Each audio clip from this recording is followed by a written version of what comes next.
संपत्ति के सुख और सरकारी नौकरी की लालच में बार बार पिता बदलने का मामला रीवा जिले से सामने आया है, जहां फौजी चाचा का फायदा लेने के लिए पहले एक व्यक्ति ने उसे अपना पिता बना लिया और पुलिस की नौकरी करने लगा। पिता की संपत्ति हड़पने के लिए फिर पिता का नाम बदला और संपत्ति ले ली। इसके बाद चाचा की संपत्ति लेने के लिए उसे अपना पिता बना लिया। वहीं अब यह मामला चर्चा का विषय बना हुआ है और मामला न्यायालय में जा पहुंचा। इस मामले का खुलासा करते हुए अधिवक्ता भैरव लाल तिवारी ने बताया कि रायपुर करचुलियान के निवासी सच्चिदानंद उपाध्याय ने नौकरी पाने के लिए अपने पिता की जगह फौजी चाचा बंसी प्रसाद उपाध्याय को अपना पिता बना लिया और उन्हें दस्तावेजों के आधार पर नौकरी हासिल कर ली। पिता की संपत्ति लेने के लिए आरोपी ने दूसरे दस्तावेज प्रस्तुत किए, जिसमें उसके पिता का नाम राम निरंजन उपाध्याय था। यह मामला उस समय उजागर हो गया जब सच्चिदानंद ने अपने चाचा बंसी प्रसाद उपाध्याय की संपत्ति पर अधिकार जताना शुरू कर दिया। आरोप है कि फर्जी दस्तावेज के जरिए सच्चिदानंद सब इंस्पेक्टर बन गया। नौकरी पूरी करने के बाद रिटायर भी हो गया। परिजनों ने उस समय आपत्ति शुरू कर दी जब आरोपी ने दो संपत्तियों पर अपना अधिकार बताया। अधिवक्ता भैरव लाल तिवारी ने बताया कि एक व्यक्ति के दो समग्र आईडी बनी हुई है। इसी तरह से दो तरह के दस्तावेज तैयार करके फर्जीवाड़ा किया गया। पुलिस विभाग में इस संबंध में शिकायत करने के बाद कोई कार्यवाही नहीं हुई।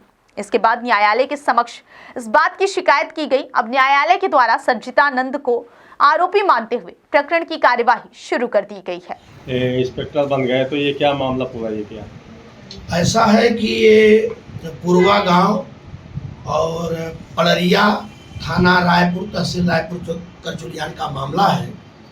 सच्चिदानंद उपाध्याय तनय बंसी प्रसाद उपाध्याय बन करके सच्चिदानंद उपाध्याय ने विद्यार्थी जीवन से ही लेकर के अपने सगे चाचा बंसी प्रसाद उपाध्याय जो फौज में किसी अच्छे पद में थे, उनसे छूट पाने के लिए पूरे जीवन विद्यार्थी जीवन नौकरी जीवन में छूट पाते हुए सच्चिदानंद उपाध्याय ने बंसी प्रसाद उपाध्याय का पुत्र बन करके शासन की आंखों में धूल झोंक करके काफ़ी फायदा प्राप्त किया। इसके बाद सब इस प्रमोशन में सब इंस्पेक्टर हुआ, रीवा और अन्य जगहों पर नौकरी किया। नौकरी से रिटायर होने के बाद सच्चिदानंद उपाध्याय ने अपने पिता की मृत्यु के बाद वास्तविक पिता का पुत्र बन गया। उसके पिता का नाम था, ये क्या कहते हैं, राम निरंजन उपाध्याय। राम निरंजन उपाध्याय का पुत्र बन के राम निरंजन की मृत्यु के बाद वारिसाना नामांतरण के रूप में उनके पूरी संपत्तियों में हिस्सा प्राप्त किया। इसके बाद पिता की संपत्ति में हिस्सा प्राप्त करने के बाद अपने चाचा, जिनको वो अपना पिता बनाया था शासकीय रिकॉर्डों में, उनके भी संपत्ति को हड़पने के लिए उनके लड़कों के ऊपर आक्रामक हमला करता रहा। जब ये बात पुलिस थाने में शिकायत हुई, कोई कार्रवाई नहीं हुई, तब सच्चिदानंद उपाध्याय के भाई, उसके चाचा के लड़के तथा उसके जीजा मेरे पास आए और मुझसे पूरी घटना से अवगत कराए कि साहब, एक व्यक्ति शासन की आंख में धूल झोंक करके और शासकीय राज का काफ़ी दुरुपयोग किया और अब शासकीय राज का दुरुपयोग करने के बाद पैतृक लोगों पर भी हमला कर रहा है। तो मेरे द्वारा प्रकरण का पूरा अध्ययन किया गया। अध्ययन करने के बाद मेरे सामने जो दस्तावेज आए, उनमें प्रथम दृष्टया तो शासकीय पूर्व माध्यमिक विद्यालय पड़रिया का एक प्रमाण पत्र प्रधानाचार्य द्वारा मुझे प्राप्त हुआ, जिसमें लिखा हुआ है कि सच्चिदानंद उपाध्याय तनय बंसी प्रसाद उपाध्याय। इसके बाद शासन के नियमानिर्देशों के अनुसार समग्र आईडी ऑल इंडिया में एक ही जगह एक व्यक्ति की बनती है, किंतु उक्त व्यक्ति की दो आईडी बनी हुई है। एक वो पड़रिया से बनवाया हुआ है और एक जो है रामपुर से बनवाया हुआ है। और ये जो राशन कार्ड है शासन द्वारा जारी किया जाता है, इसमें भी उसने सच्चिदानंद तनय बंसी प्रसाद का नाम उल्लेख कराया है।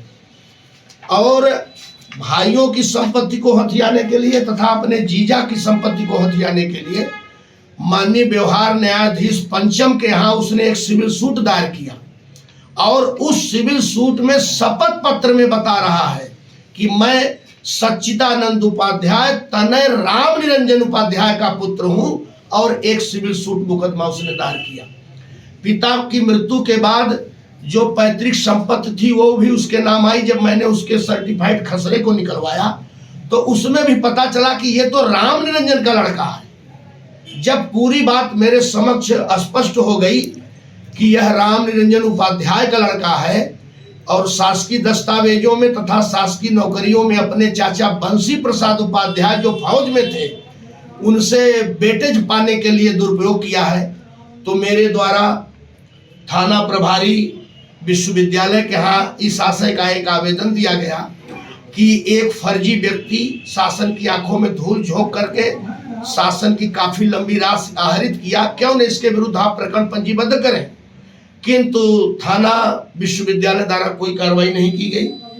तब मेरे द्वारा पुलिस अधीक्षक महोदय के यहाँ एक आवेदन दिया गया और पूरे तथ्यों से अवगत कराया गया। किंतु 1 माह बीत जाने के बाद भी जब कोई कार्रवाई नहीं हुई तो दोनों रिपोर्ट लेकर के मैं न्यायिक दंडाधिकारी प्रथम श्रेणी सुश्री कंचन सैनिक के यहाँ गया।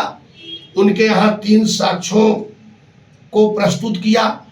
तीनों साक्ष्यों ने बताया कि साहब ये फर्जी आदमी है, ये बंसी का लड़का नहीं है, ये राम निरंजन का लड़का है। पूरे दस्तावेज भी प्रमाणित हुए।